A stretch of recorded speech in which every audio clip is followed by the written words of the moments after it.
Hey, Craig, let's get into some coffee talk. Hey, I love it. I love doing some coffee talk. Well, talk about what? Dogs, daughters, whatever. It's coffee talk. Coffee talk. Coffee talk. Coffee talk. Coffee talk. Coffee talk. Ooh. Coffee talk. This is low energy. No. It was just being sneaky. I wanted to sneak up on everybody. Oh, okay. Okay. Yeah. I'm going to throw out if this was a real coffee talk, it'd be like, hey, I just got some coffee. It's coffee talk. Let's do this. Right? No, we're going to talk about dogs, daughters, coffee. Oh, yeah, dogs. It's coffee talk. So I'm going to quote Mr. Andrew Carnegie. Look at you. Yeah. Is that the same as Carnegie Hall? Same thing? Yeah. I mean, I don't know too much about New York. If you know anything about New York, can you text us at 520? Carnegie's a steel dude. 224. He built half of America. Is that is that Atlas Shrugged? Is that what that's all about? Who is John Galt? Or is that a different thing? No, that's a fictitious story. Oh, well, that was a tangent. All right, let's get into all this later.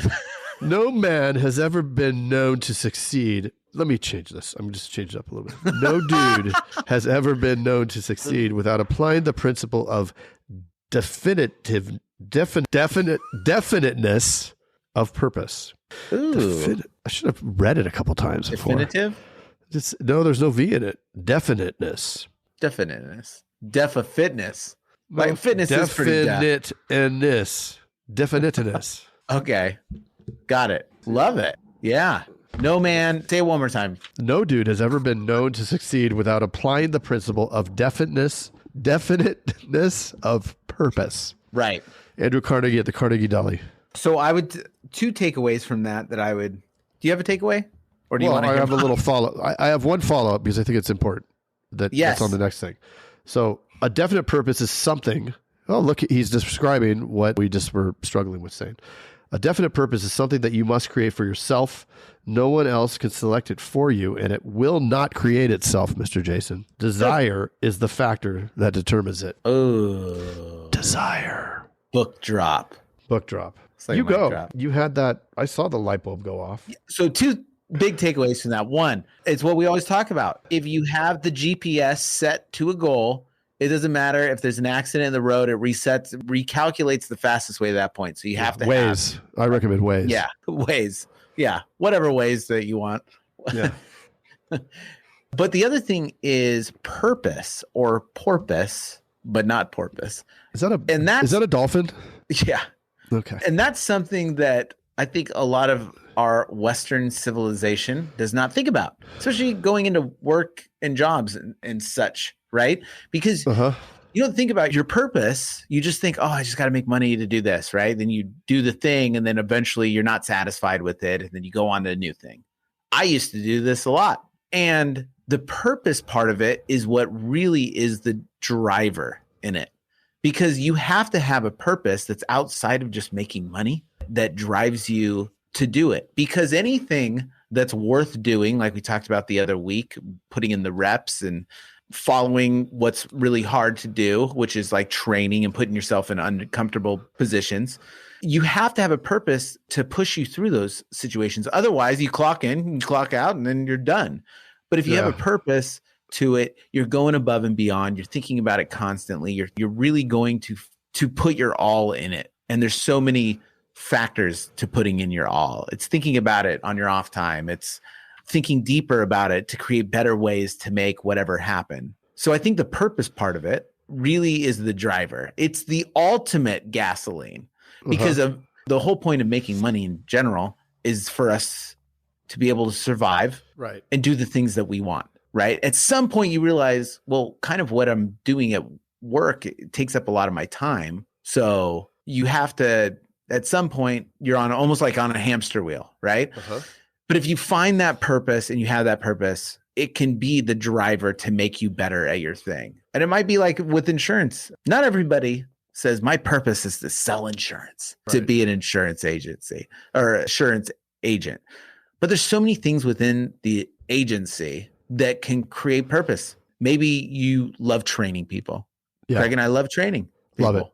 We love seeing their lives change because of it. I prefer to call it coaching them. Training. What do I call it? Training. Whatever. I guess tomato. Yeah. But like, that's a really cool thing, and it helps change people's lives, and it really makes a purpose. When you like, I love doing that because I like seeing I think there's a ripple effect. We've talked about it before. It changes their life. It makes things easier. It creates more confidence, and then their kids act differently.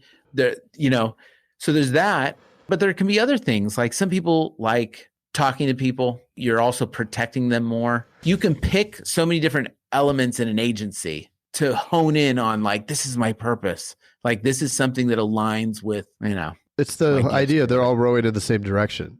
If you create that environment, that creates the culture that everybody's driving towards that common purpose, and you bring that passion and energy to it, then they're going to follow you. And that's being the true leader.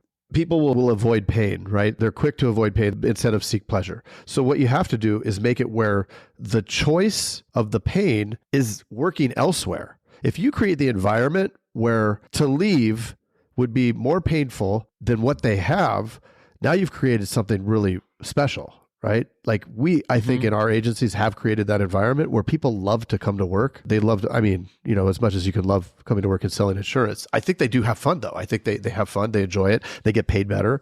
And what's the alternative, right? If you're going to do this, what is their alternative? Their alternative is, I'm not afraid of them going and looking, because there isn't anything better, right? I think we provide the best environment. And so in doing so, the pain then is leaving.